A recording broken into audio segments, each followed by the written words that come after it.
Boa noite, pessoal, tudo bem? Hoje nós vamos falar de processo civil, da continuidade a processo civil. Nós vamos falar sobre petição inicial até o saneamento do processo.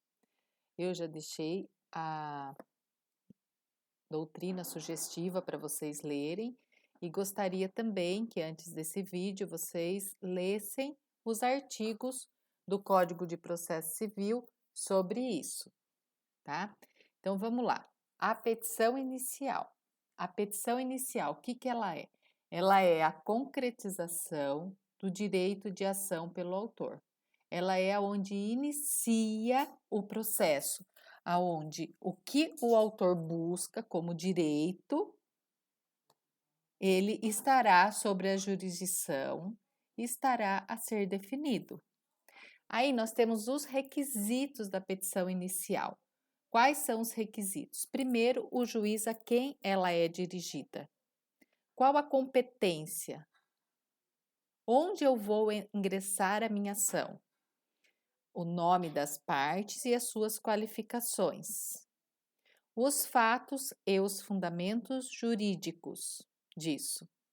Lembrando, fundamento jurídico não é somente você inserir o texto de lei, mas você relacioná-lo ao que você está buscando com os fatos e mostrar que, de acordo com a lei, você tem o direito buscado, ou com o julgado, né, como a jurisprudência.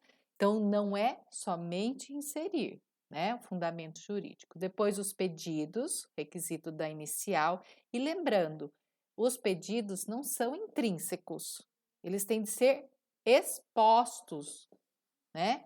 Os pedidos têm de constar o que eu quero, né? O que eu desejo, o que eu almejo na ação, a procedência a fim do quê?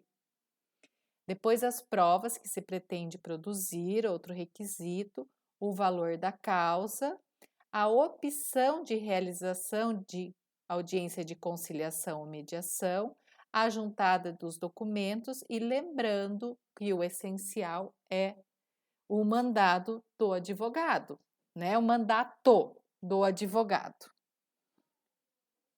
Depois, quanto ao valor da causa, nós temos alguns artigos que definem o valor da causa.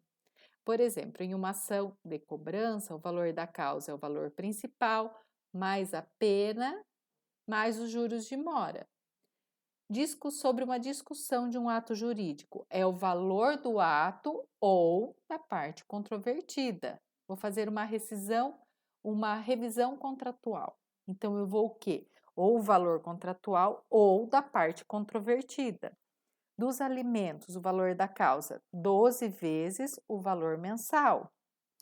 Quando ações que envolver os imóveis, ou o valor da avaliação da área, ou o valor venal, né?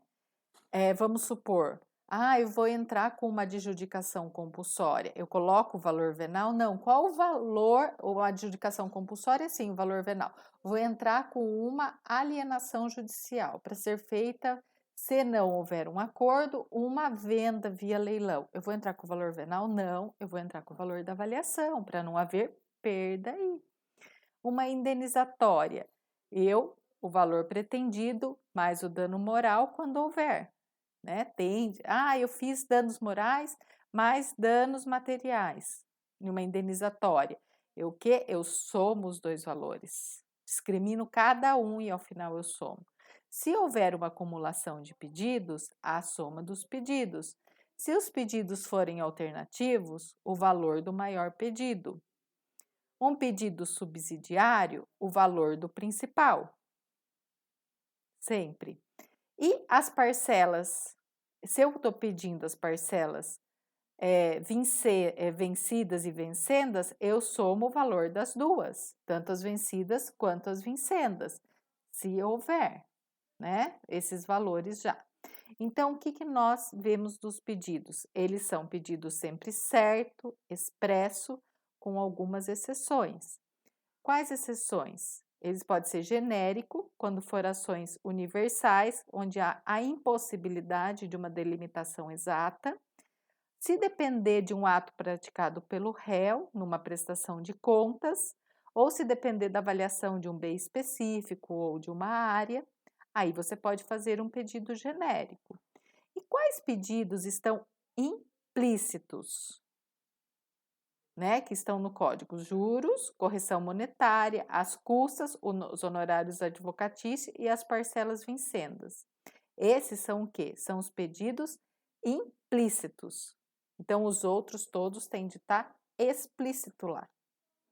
Mas eu posso colocar? Posso colocar também juro, correção monetária, as custas, os honorários e as parcelas vencidas. Posso reiterar todos esses pedidos sem problema algum.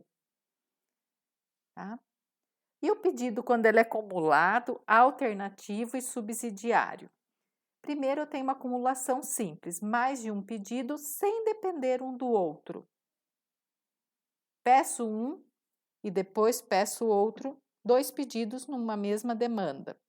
Ou é uma acumulação simples, uma acumulação sucessiva. Eu tenho um pedido, só que ele depende de outro pedido, qual seja uma investigação de paternidade com alimentos. Então, primeiro eu preciso o quê? Definir a paternidade para depois ter alimentos.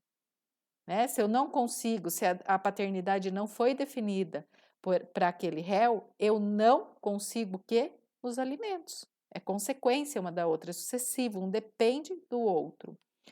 E o pedido alternativo? Eu insiro 2 ou mais pedidos, mas o objetivo é um só, sem preferência. Eu coloco alternativo ao juiz a escolher, né? Um desses 2. Ou eu também posso ter uma acumulação subsidiária, 2 ou mais pedidos, mas o objetivo é um só. E nesse eu coloco preferência. Eu prefiro um ou outro. Então, quando houver a preferência, é uma acumulação subsidiária. Não há uma preferência, é um pedido alternativo. E quando eu falo que nós precisamos fazer o endereçamento? Esse endereçamento é o quê? O juízo de admissibilidade da inicial. Então, a inicial, ela com requisitos presentes. Primeiro, eu posso ter um juízo negativo ou positivo.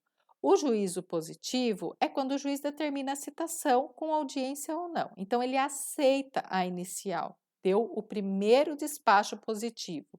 E o juízo negativo é quando ele julga improcedente a demanda por contrariar uma súmula, um acordo repetitivo, decadência ou prescrição.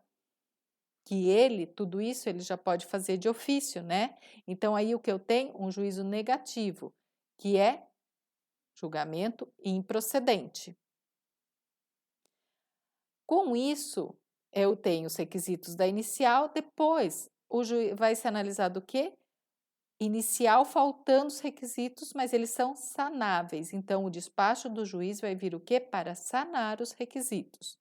E a inicial faltando requisitos insanáveis, que é inépcia, ilegitimidade, interesse processual, erro do procedimento escolhido.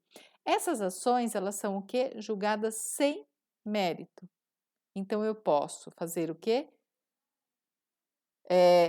Refazer os requisitos, né? Refazer a ação, suprindo todos os requisitos esses insanáveis, né? E entrar com a demanda novamente. Agora, nós vamos para o segundo vídeo.